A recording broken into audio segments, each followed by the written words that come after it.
মানিকগঞ্জে সবজির বাজারে স্বস্তি ফিরেছে, তবে কৃষকরা সার, বীজ ও কীটনাশকের দাম বৃদ্ধি পাওয়ায় লোকসানে পড়েছে। মানিকগঞ্জের সবজির বাজারের আরও খবর জানাতে সরাসরি যুক্ত হচ্ছেন সহকর্মী হাসান ফয়েজি। ফয়েজি, সবজির বাজারের সার্বিক পরিস্থিতি আমাদের জানাবেন।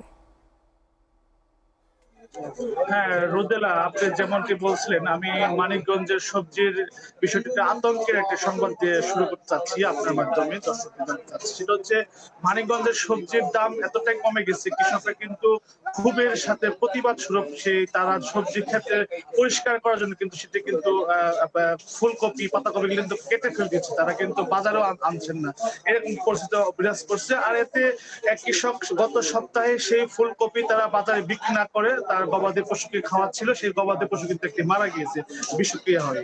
এমনটি অবস্থা করছে মানিকগঞ্জের 65টি ইউনিয়নের সমস্ত একই অবস্থা বিরাজ করছে।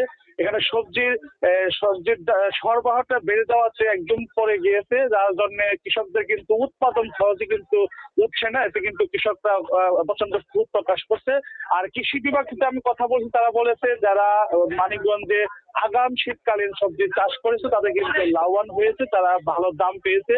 আর বর্তমানে যে সবজি আপনার শীতকালীন রয়েছে, আপনার শসা, টমেটো এবং খিরাই, গাজর, এই তিনটি পণ্য ছাড়া বাকি যে সবজি রয়েছে সবগুলি কিন্তু তাদের এখন উৎপাদন খরচই উঠছে না। তাদের এখানে তারা বলছেন যে গত বছরের তুলনায় এবছরে কীটনাশক, কৃষি শ্রমিকের দাম গত বছরের তুলনায় বৃদ্ধি পেয়েছে, কিন্তু সবজির দাম কিন্তু এই মুহূর্তে তাদের বাড়েনি। এতে তারা প্রচুর লোকসানে পড়তে হচ্ছে। তারা কৃষকরা, আমরা কথা বলেছি এই বাজারে এসে, তারা বলছেন যে তারা সবজি ক্ষেত থেকে যে বিকেলে উঠিয়ে তারা সকালে বাজারে আনছেন, এতে যে তাদের যানবাহন এবং যে মরিচ ক্ষেত থেকে উঠানোর জন্য যে কৃষি শ্রমিকদের যে বিল দিতে হয়, এই বিলটি তাদের কিন্তু উঠাতে পারছেন না।